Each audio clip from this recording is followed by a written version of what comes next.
All right, guys, so I have not shot this video yet. Typically, I do a full breakdown of why I developed the bait. Just so you get an understanding of what really I developed the bait for. Not saying that you can't use it for other different things, but this really is diving to a deep dive into with underwaters with the new worm that I came out with Crush City last July. Just hit stores in December, and already had some really high finishes. You sort of learn more about a bait as you fish with it, especially in competition. So I wanted to bring more of the informative side of why you develop something, right? Just sort of teaching you guys some of the things, some of the intricate details. There's a lot of different baits out there on the market, and just sort of giving you guys, the janitor is a worm. And it really, I'm gonna be honest with you, it is hard to make a worm different, if you will. I mean, a worm in a lot of ways is a worm, right? And you think through this and you're just like, how do I make something that's not really doing all of the things that I need it to do? You know what I'm saying? Like, is there a niche? Is there somewhere that I can make it perform better? Hookup ratio, castability, get more bites. That's where my mind goes when I'm starting to develop products, because if it's not generating more bites and doing something better on the water, then why do we need it in the Crush City lineup? You know what I'm saying? That's really always been my mindset. So giving you an understanding of where that's at. Of course, with Crush City, of course, the clamshell, that's a must. And being able to have that is awesome. And that's a must when you're talking about worms. So if you're buying worms that are not in clamshells, you're literally throwing away, or you should be like repurposing half of them because they're kinked up, they don't work correctly. Like, I'll give you a for instance, like when a bass, when you rig a bait and it's not perfectly rigged on a worm hook or a shaky head or something like that, and it's kinked up and it's working twirling around, like, you get less bites. Like, when your bait's pulled down off the hook, the bass just don't bite it. You could see it a lot of times, whether you're using forward or not. You notice the difference, right? If your worm's kinked up like that and you're throwing that bait, it has a lot of the same effect. It just doesn't you don't have a straight worm. It's not acting natural down there in the water. So that's a really important part. Like, I just highly recommend just looking, if you're gonna invest in buying, worms, having those in the clamshell package really do make a huge difference when having every worm in your box that's actually working. Now, I put them in a box as well, but that's just because I go through them so fast. Like, I go through them fairly quickly, and then I'll sort of come out and I'll take a couple of them out, but they're just, I always have a couple fresh packs of worm right here in my day box, ready to roll. So let's dive into like more of the intricate details of why I developed the janitor worm. First off, worm fishing has been blown up over the last few years. Like, I mean, insane. Like, I would say the first person that I would think of, like, who really brought it out east, like Neko rigging, I would say like Ayler would be one of them. Some of the West Coast guys like B Height, those guys really it was a big Japanese technique. And then it's obviously taken this world by storm in a lot of ways, and we've developed different ways to utilize it, for deep water techniques to shallow water techniques and everywhere in between. That being said, let me show you. Okay, so the big thing that's unique about the janitor is it was made for several different techniques in one worm, and that is super difficult to do. Hold on, Nick, you got it, Nick. Spider on you. Had to save my boy Nick. He had a spider right on him, man. He's like one of them jumping spiders. Not trying to mess around with that. So I'll show you the first one that, really, of course, because I talked about the Neko. This little band is called a crossover ring. So I'll show you, it comes in a pack like this. Give you guys a little bit. Okay, so it's a 5 millimeter band. Really prefer this over using an O-ring, just to me. And so what we did is we allowed for this bait to have a slot right there. It's like a little slot there where your crossover ring locks in, okay? So it's about right for the Neko. I'll grab a Neko hook, and then I'm able to have a little line there, or like rig that, guys. It's like has 2 channels, so it basically, I can rig it like this, or I can rig it like more wacky style, like so. So that's gonna save you a lot of baits, and the hookup ratio is really, really good. That was like the first mindset behind it. And so Like, to me, I wanted a bigger profile worm. Like, a lot of the fish that I fish for are largemouth bass. Catch big spotted bass on a worm like this, of course, too, and smallmouth. But largemouth is the most accessible fish in really like around the country, right? Like a bass that we fish for a lot. So I wanted a worm that was really specifically designed for largemouth, a little bit bigger profile, a little bit thicker, that I could Neko rig, that could, because like the bigger the worm is, the more presence it has, the more drawing power it has. The smaller the worm, the more subtle it is, and like, so if the fish are really pressured, there's certain times that I'll go to a smaller profile worm or a thinner worm. But day in and day out, I really like this profile because it glides a little bit better. You put a nail in the head, you have that crossover ring right there, and that guy right there, it just dances really well. And so it really, like, and even when you drop in a Neko, like it allows that thing to spiral down, you shake it there, and I'll show you like this underwater, of shaking that worm and how it dances. That's a big key. And being it's a little bit bigger profile, the big thing though with the Neko, you definitely want to let the fish have it. And I've talked about this several times in a lot of videos.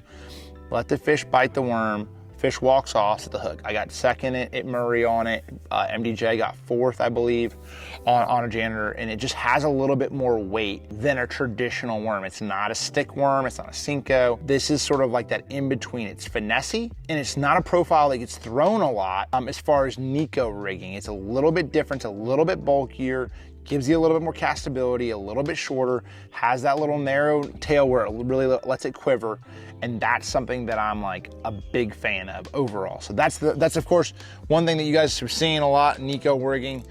Profiles are everything. So that's one thing. I'll tell you guys another. So the next thing on the line of baits, the reason why I designed this bait was for a floating worm. I wanted, again, a bigger profile to where I can cast this Texas rig. This is like weightless, basically weightless with a single hook. It's a 4/0 VMC redline hook, worm hook. And I wanted, like, the problem with like a trick worm is he's not big enough profile where you can cast him out there and twitch him around on a spinning rod. This bait weighs, you know, probably 30% heavier than a trick worm does. So you can cast him in the wind, you can cast him around, and he does a lot of, he sachets really well, weightless. So I'll rig this just like this for around those pre-spawn, those post-spawners, the spawners. A methylate floating worm has just always been a great numbers catcher, and something that I've won tournaments on. I mean, I've caught them on a floating worm, like even back in the top 8 days when I was really little.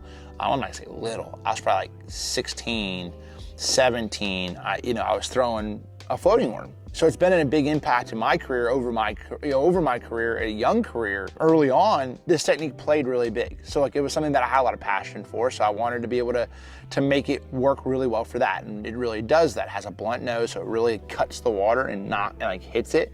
And if you pop it and you throw a slack, that's what you want to see. So I'll show you guys in the underwaters. Twitch, twitch, twitch. Good to go. So that's exactly what I love about this worm. Great one for a spinner rod. You can cast them around. Like Nick must have been throwing this one, or somebody, no, somebody else was throwing this left-handed. I don't reel my stuff left-handed. I'll just swap them back. That guy right there.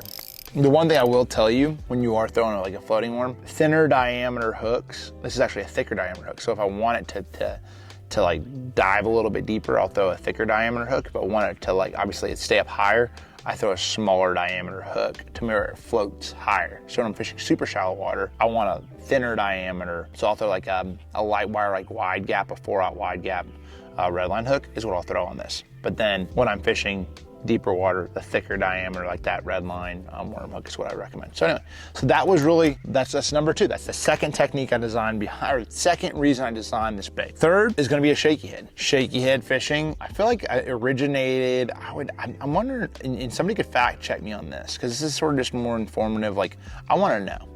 I believe the shaky head, really, the first I started hearing about it, really came around the Coosa chain. People were throwing the shaky head. Spot Remover maybe was the first one to make a shaky head.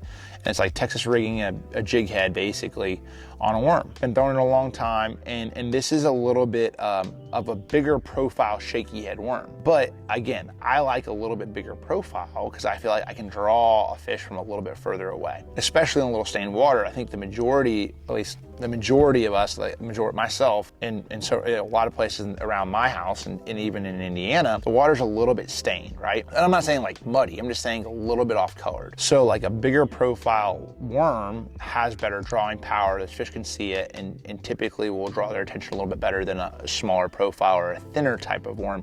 It makes more disturbance in the water, disrupts the water a little bit more. So that's a really important part of this. And so we actually, with this, I put these ribs on the top of him that are basically ribs to expose your worm. So I did that even with that floating worm and did that, but I do the same thing with this. So the reason behind that is I can expose this, and I just put it like just on those little exposing ribs. So that right there is it locking it perfectly in there. It's weedless. But when that fish bites it, now it pops, breaks those loose, and I'm good to go. The cool thing about this is when I go back into the worm, I can go back to basically the sub body below those exposing little nubs, back to the main body of the worm and expose it. And then I'm good to go. Again, it pops. So I get more use out of that. So as long as I don't rip the head out, that was like just sort of a mindset. How do I give that consumer that was Jacob Wheeler when he was 15 years old more use out of one worm, you know? And so that was like a feature that we added into it. And you can see like even like here, like even bringing that, the Neko rigging section back here in this area was designed behind, you know, where I could Texas rig it slash, so it's not hurting the negative, you know, negatively impacting the worm, right? So that was like a reason why it was pinched down here and sort of like the perfect amount where I could expose it and all the things. So that was the mindset there. Shaky head to me, I don't always want a shaky head to stand up. I'm more so like shaking around, popping around, and like gliding around. So it's like more so like, I'll drag a shaky head. I'm not like dragging it like all the time. I'm like sort of popping, pop, pop, pop, pop, pop, pop, ready to roll. So that's that guy right there. So next on the spinning rod side, finesse application is gonna be something that you probably guessed, is a drop shot. If you watch the Chowan River, caught them all on like a lot of them on a janitor worm. And to me, again, the biggest thing with this is it is a bigger profile worm. So when you're talking about bigger largemouth, or even just like stained water largemouth, like 2 foot, 3 foot visibility largemouth, or spotted bass, this worm is designed for those applications. I typically throw a 2-aught or a 1-aught finesse Neko hook. That's what I really throw a lot of times with it, and I'd make sure I expose it like I do right there. Same thing, sort of like I was doing with the shaky head. But the big thing that this worm does over a lot of worms is it glides a lot more. So like thinner profile worms, they have a lot more like tail action and like they shake a lot more. There is no worm on the market that sits perfectly horizontal in the water. So that's a false. I'm calling BS on it. It's not true. I've tested them all. I know it. It does not happen. Robo worms don't do them. Don't do it. It does not matter if it's TPE. The only scenario where you could potentially have it work for a certain amount of time would be completely vertical when you're shaking it down. Now completely vertical, because you're keeping this taut, and that would allow for that worm to stay more horizontal. It's the only scenario. So when you're casting it out there and it's sinking, that first initial spot, like that first initial drop when the weight hits the water, hits the bottom, and that bait sort of has this free line right here, is a big portion of like when you get your bites, okay? Because the fish is following it down, it hits the bottom, and then that bait goes whoosh.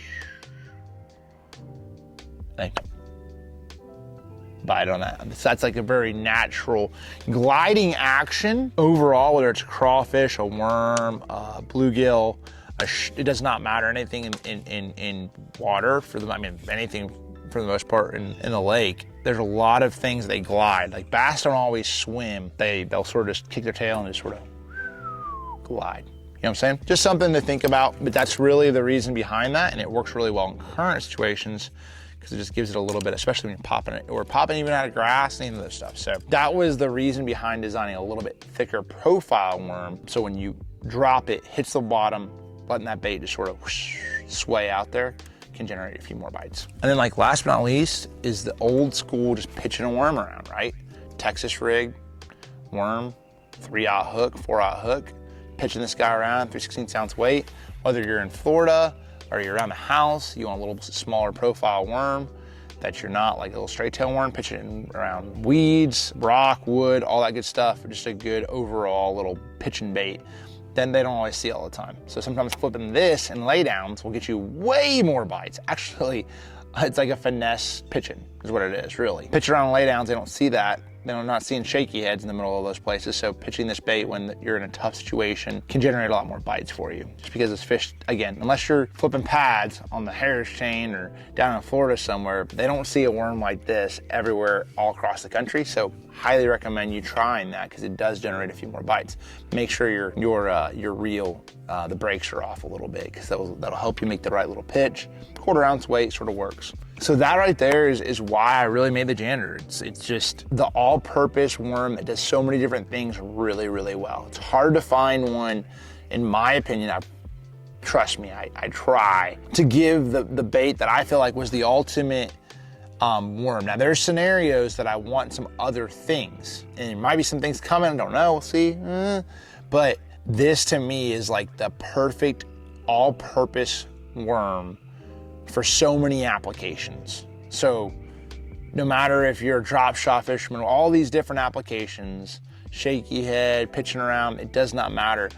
The Janitor can do it, and that was the reason I designed the worm. So I'm not looking to, obviously this video wasn't designed to, it's more of an informative video to give you an understanding, because so many people have bought a Janitor and they're like, well, what do you use it for? Why are you doing that? Not really as a sales tactic or anything like that. I just want to tell you guys, I just want you to be like, look, this is why. And just so you can know, like, hey, oh, that's cool. Let me try that technique with the Janitor. You know what I'm saying? Like, this obviously is not the goal of this video, is not to get a million views, but it is to give you guys as much information about that worm and why I designed it. And I'm sure you could tell me some things about it that I don't know. And that's what's so cool about bass fishing, is like, you never know everything. It's always, you always continue to learn. There's always something new. And that's what makes it fun. So hopefully you guys did enjoy this video, learn something about that worm. I love it, obviously, but I mean, every bait that I design, it's not like I love every one of them. Trust me, it's not that way. Like, there's things that I'll think, man, I wish I changed this or changed that. But I try to give you guys an understanding of like the reasoning behind it all. There's always a reason. It's never just a Me Too lure or like anything like that. There's a reason behind every single bait we design at Crush City. And just like the Janitor right there, that is why we do it. Like, if I'm just going flailing baits out there for no reason, we ain't doing that. I promise you. It's not happening. There's always a reason. So I wanted to give you guys the inside look. So hopefully y'all enjoyed this one. See you on the next one.